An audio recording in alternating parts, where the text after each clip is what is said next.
Well, good morning, everybody. On my way back to Edmonton, looks like my shutdown has ended just like that. Oof. And it's too bad. I picked a old company I've worked for many decades. I felt it was a safe bet coming back to Alberta. My, how things change, and they do. Years go by, things change, companies change, new leadership comes in, you kind of go with the flow, but it's interesting how you can get tossed out of a company over the stupidest shit these days, especially in Alberta. I got up here, I get to work, and they have issues with personal protective equipment. It's a oil field, a major one, and they have requirements that and employers provide that stuff. But it was interesting on this one, they don't seem to have any inventory. So for weeks we ask for stuff, and I'm middle-aged, and my knees, like most people in my age, aren't what they used to be. And you need that stuff. You crawl around, you're going, you need that personal protective equipment. Weeks and weeks we ask for it, over and over and over again. We don't get it. So normally we have weekly safety meetings. We all meet in your lunchroom once a week, go through your concerns, go through it. Well, that's been scrapped as well too, which was interesting. Never seen that before in Alberta. So we have them at our toolbox in the morning once a week. They add it, and the safety guy's there, and I say, hey, can I get a tensor bandage? My knees are sore. I got some swelling in the knee. Can I get a tensor bandage? Can you go look for it? He says, yeah, sure, I'll go look around, but we don't want to take it too far, or there'll be paperwork. I said, yeah, no, it's cool, that's cool. I just want some to wrap my knee. As they know, there's absolutely no knee pads. There hasn't been knee pads for more than 3 weeks. Every day you go and you ask, they don't got any. Week after week, safety meeting, no knee pads. Now I got swelling in my knees. Not outrageous, but you know what? 30 days in, my knees are tired. I need them, and I'm middle-aged. I'm not 20 anymore. Not that a 20-year-old should have to go without knee pads for me either. So, that's fine. I go about my day, and we get into the overtime hour, we're about to hit overtime, and safety guy shows up and says, you got to sign this document that says you weren't injured at work.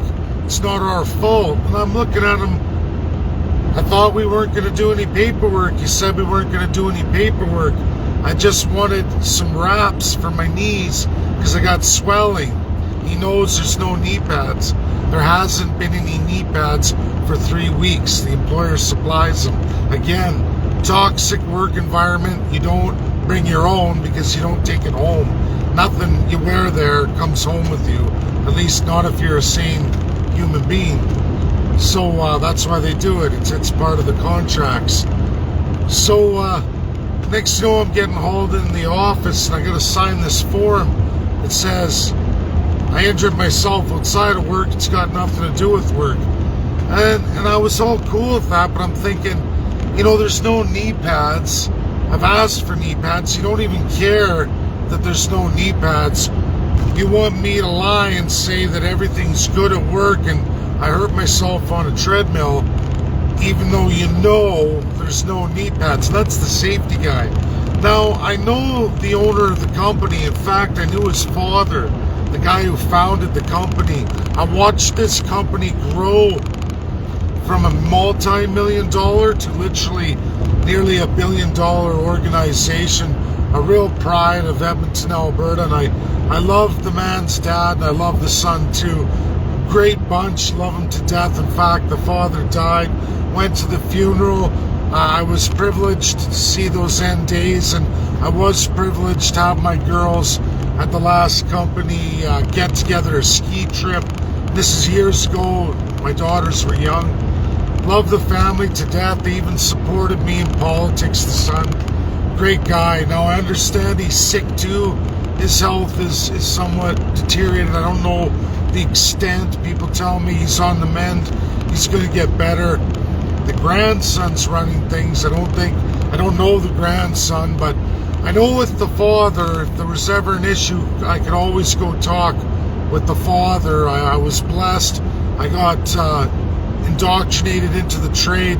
His best friend, nearly 30 years my senior, was my journeyman. Pretty good way to break out in the trade, right? Had a good year of one of the top journeymen, happened to be the owner's best friend. How about that? You know. And then I got to know the son. I even got to work for the son for about a 1 year period, right across from his office. Pretty awesome. So, you know, I sit here now. I could do it because it's union. I could file the grievance, which I want to do because there was a bonus on this job. We're at nearly the end of the job, and I finished the last of the pressure welds that they had, the real stuff that required x-ray. And for welders, it's a big deal, but those were done. One guy left to do it. And of course, they picked that time to do me in. I just thought, you know, you don't know me. You don't know nothing about me. I don't shit on people. I don't do WCB claims. You know you're to have the PPE we need for the job. You don't have it. And then you turn around and try to put me in a situation to get skidded, and they did. They had me removed from site. It was basically leave on your own recognizance, go to a doctor, get certified for your knees to be able to come back to work. I lose money for that. And there's so much work right now in Alberta, and I'm just sitting here. You know, I worked faithfully. I didn't quit. Everybody else did. I did your work. And now you steal the bonus from me. I know the father and the son would never, ever in a million years, ever be down for any of that. So, you know, it's sucks that I got to drive after working a shift all the way back to Edmonton, but I might just pop into the office of that employer and talk to the son if he's around, like I used to do with his father when shit was going south with the company.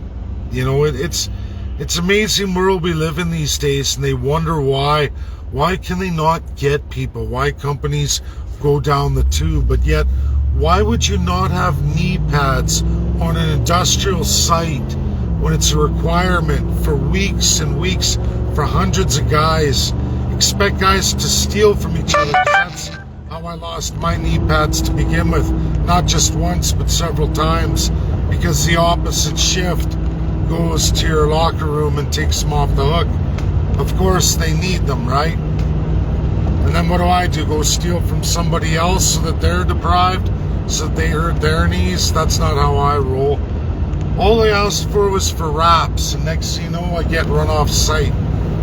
That's the problem with working conditions these days, and the massive lies upon lies.